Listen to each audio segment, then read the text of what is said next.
Salut les amis, je suis ravie de vous retrouver dans une nouvelle vidéo dans laquelle je vais partager avec vous comment je prépare mes repas pour ne pas passer tout mon temps en cuisine.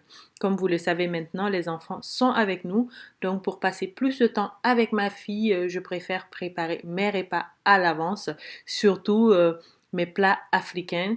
Vous savez vraiment que les plats africains, ça prend du temps à préparer. Je préfère les préparer à l'avance, les mettre au frigo pour la semaine et dans le congélateur le reste.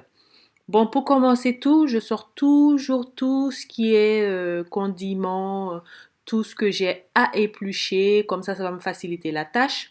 Je ne vais pas oublier de mettre quelque chose dans la marmite. Comme vous pouvez voir, la petite, elle est là, elle est avec moi, je sais pas. Elle est en train de se servir à boire, puis elle va aller devant la télé, comme ça va me laisser le temps de préparer. Je commence avec le saga saga. Voilà, c'est des feuilles de patates douces. J'avais pas trouvé comme ça, mais l'autre jour, je suis allée à Paris Store. Du coup, j'ai vu celui-là, j'ai dit pourquoi pas essayer.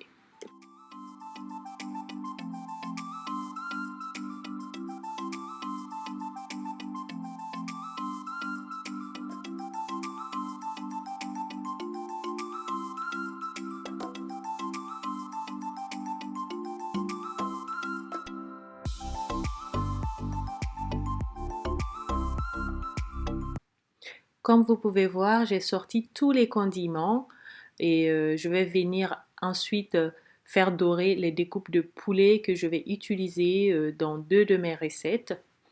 Puis pendant que les découpes sont en train de dorer, on va venir éplucher tout. Moi, je commence par le gombo. Franchement, je préfère acheter le gombo frais comme ça. Il y a du surgelé, hein, vous pouvez acheter aussi, mais moi, je trouve que le goût et le gluant est vraiment mieux quand c'est frais comme ça.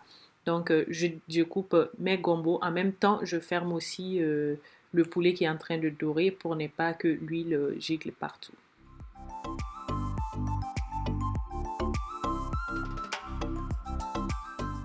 Pour cuisiner, j'épluche toujours tout avant. C'est ce que ma maman, elle m'a apprise et c'est ce qu'elle nous disait toujours. Il faut tout éplucher d'abord, comme ça va nous faciliter la tâche. Et moi, franchement, depuis toute petite, c'est ce que je fais et je coupe tous les ingrédients.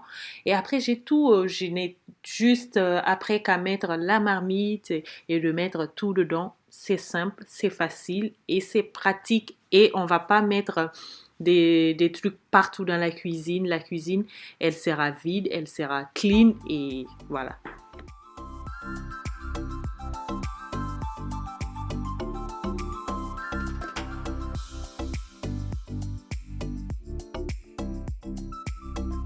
Après avoir fini d'éplucher, je viens hacher 2 oignons et demi. L'autre moitié, je laisse pour plus tard.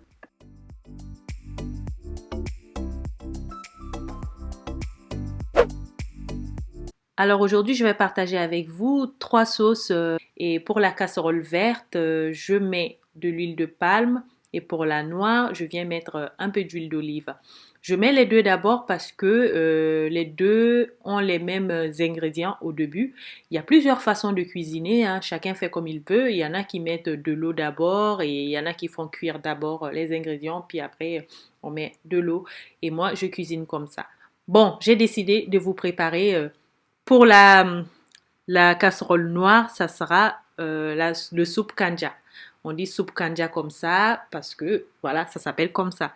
C'est une sauce avec le gombo et ça se mange avec du riz, avec du thon, tout ce que vous avez à la main.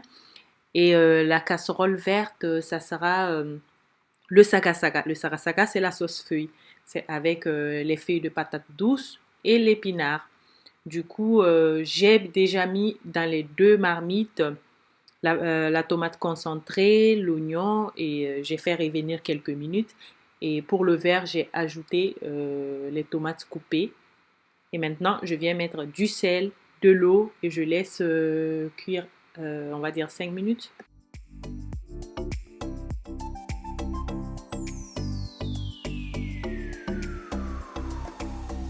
Bien couper le poisson fumé que je viens ajouter dans la casserole de soupe kanja. Et j'ai les crevettes en poudre, je viens ajouter une cuillerée dans chaque casserole. Après, vous pouvez mettre du poisson fumé aussi dans l'autre casserole de saga saga ou du poisson frais. Moi, je fais avec ce que j'ai et je préfère quand c'est simple. Franchement, c'est délicieux ainsi.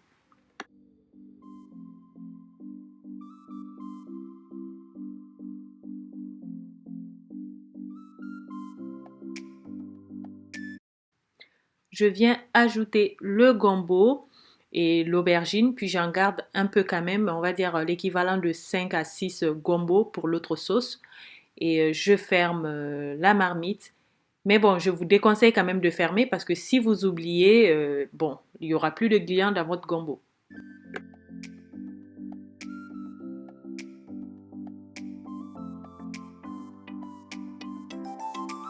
Et je viens ajouter dans la casserole de sakasaka aussi les feuilles de patates douces congelées, puis les aubergines et quelques tranches de poulet qu'on avait doré juste avant. Et là, la marmite a commencé à cuire, du coup j'ouvre et je laisse cuire un peu.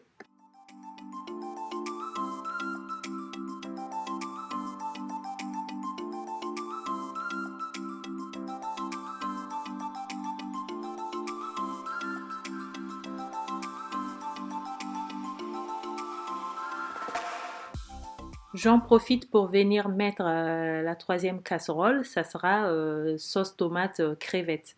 Alors je mets les, les carottes, l'oignon, deux petites cuillerées de tomates concentrées, puis je fais revenir tout ça, puis j'ajoute les tomates coupées. Euh, et après, je viens déglacer tout ça avec de l'eau, puis je ferme. Ensuite, je viens couper les épinards et il faut surtout pas oublier ce qui se passe à côté dans les marmites.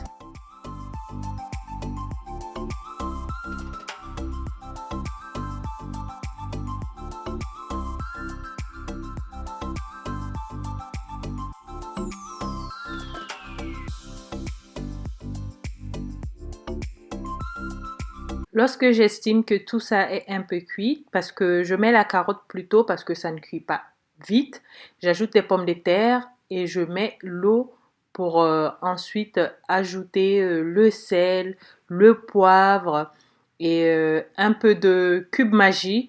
Moi, j'utilise ici cube magie crevette et je vais le couper en deux, la moitié dans la sauce crevette et l'autre moitié dans le sakasaka, sauce feuille.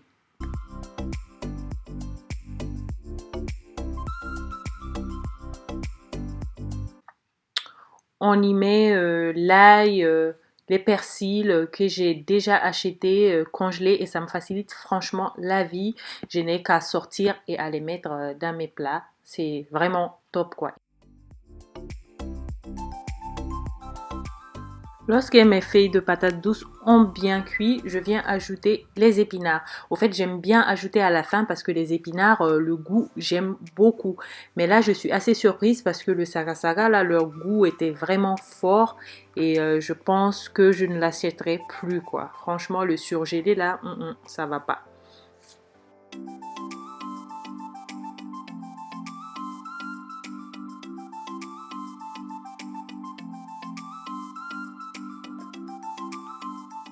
J'ajoute les crabes, les poulets dans le soupe kanja. Après, vous pouvez ajouter tout ce que vous voulez, de la viande, du poisson et tout ce que vous voulez, quoi. Moi, après, je mets du sumbala et je n'oublie pas de mettre aussi du sumbala, mais cette fois-ci un tout petit peu dans le sakasaka.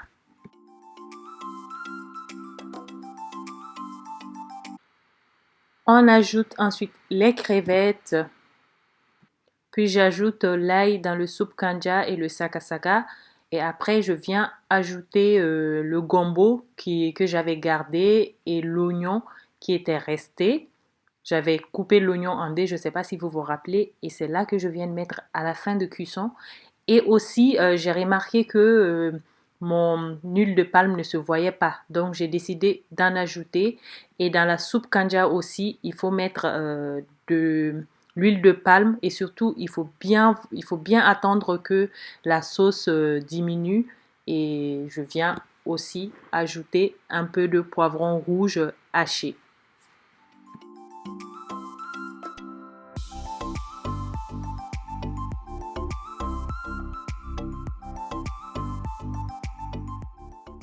Après avoir fini avec tout ça, je viens nettoyer tous les ustensiles qui m'ont servi pour préparer et comme ça j'aurai une cuisine quand même dégagée et propre quoi.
Alors, pour tous les gens qui adorent le piment, mais qui savent pas s'en servir, parce que quand on met dans la sauce, après, ça éclate et les enfants ont du mal à manger. Moi, mon astuce, c'est de le mettre dans un film alimentaire comme ceci, et puis on met dans la sauce.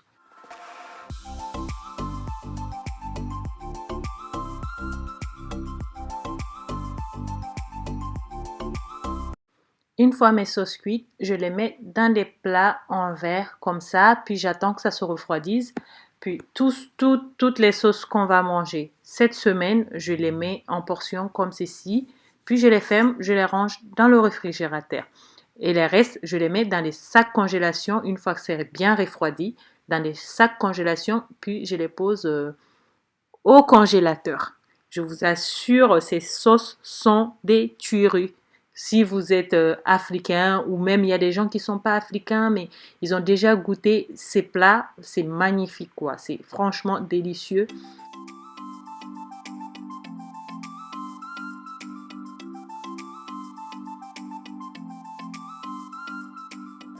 Je sors ensuite mon petit mélange. Je sais que dans la vidéo de gros ménage, il y a pas mal de personnes qui m'ont demandé c'était quoi ce mélange. Alors je vous montre là. Au fait, j'utilise la crème à recueillir comme ceci. Je l'ai en allemand, mais je vous mettrai le lien ou en barre description en français. Et je mets moitié cette crème et moitié eau. Franchement, ça nettoie à profondeur. Ça nettoie vraiment. J'attends dès que ma plaque elle a refroidi, je les nettoie tout comme ça. L'huile de cuisson et tout ça, ça va pas s'incruster sur mon plan de travail quoi.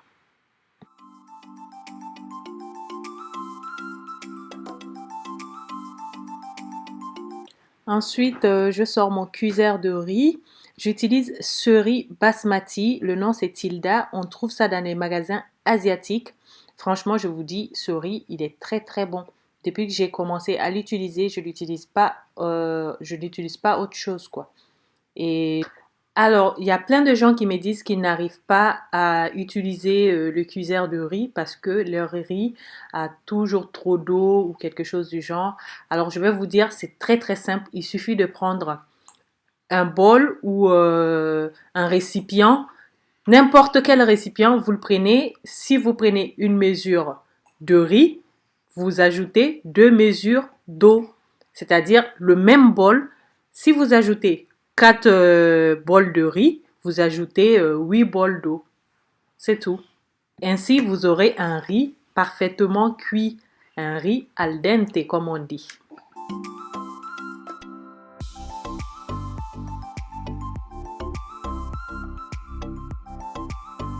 Et voilà, c'est la fin de notre vidéo, les amis. J'espère que vous avez aimé. Si c'est le cas, n'hésitez surtout pas à me lâcher plein de pouces bleus, à partager, à liker et comme toujours, à commenter, à me dire ce que vous avez pensé. C'est toujours mieux. Appuyez aussi sur le petit bouton pour pas rater la vidéo. Sur la petite cloche. Je vous fais des gros bisous. Bye bye. C'est Zara et Annie.